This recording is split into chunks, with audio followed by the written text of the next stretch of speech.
देखिए, टाइफाइड एक बहुत आम सी बीमारी है और जो बहुत ख़तरनाक भी साबित होती है।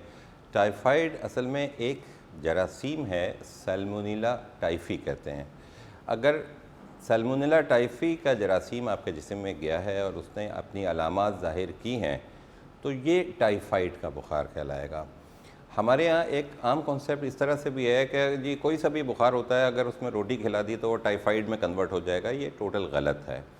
टाइफाइड का बुखार एक टाइफाइड के जरासीम, जिसको सैल्मोनेला टाइफी कहते हैं, जब वो जिस्म में जाएगा तो वो जो अलामात पैदा करेगा वो टाइफाइड के बुखार की अलामात होंगी। अच्छा, टाइफाइड के होने की बुनियादी वजूहात, पहली बात तो यह है कि देखिए, बहुत सारी और बीमारियों की तरह से टाइफाइड जो है वो ओरोफिकल रूट से जाता है। यानी अगर आपके हाथ साफ़ नहीं हैं या आपने ऐसा खाना खाया है जो बहुत हाइजीनिक के उसूलों के साथ नहीं बनाया गया था, तो या आपने ऐसा पानी पिया है, तो ये टाइफाइड का जरासीम आपके जिस्म में जाएगा और वो फिर टाइफाइड के अंदर आपको मुब्तला करेगा। तो असल में जो बुनियाद है टाइफाइड के जरासीम के जाने की, वो है गैर साफ़ सुथरी चीज़ों का इस्तेमाल।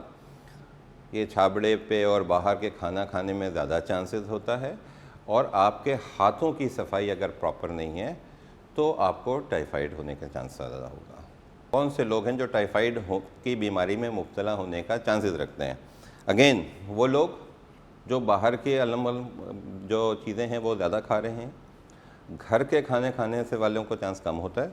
दूसरा, स्कूल जाने वाले बच्चे सबसे ज़्यादा इस बीमारी का शिकार होने का चांस रखते हैं। और तीसरा, वो बच्चे जिनको टाइफाइड की वैक्सीनेशन नहीं कराई गई है। तो टाइफाइड की वैक्सीनेशन जिन बच्चों को की हुई है, उनमें ये बीमार होने के चांस जो है वो निस्बतन बहुत कम होता है। तो ये तीन चीज़ों का ख्याल रख लें कि खाने से पहले अपने बच्चों की हाथ धुलाने की, साबुन से हाथ धुलाने की आदत को पूरा करें। घर का ताज़ा बना हुआ खाना खिलाइए, साफ़ सुथरा बॉयल किया हुआ पानी पिलाइए और अपने बच्चों की वैक्सीनेशन कराइए। उनको सफाई सुथराई के उसूलों के मुताबिक जो है उनकी परवरिश करें, रोज़ाना नहलाएं, कपड़े भी रोज़ाना चेंज करें और बाहर की चीज़ों से परहेज़ करें, तो टाइफाइड होने का चांस बहुत कम हो जाएगा। जी, असल में टाइफाइड को पता है, हर एक को जानता है कि टाइफाइड में बुखार होता है।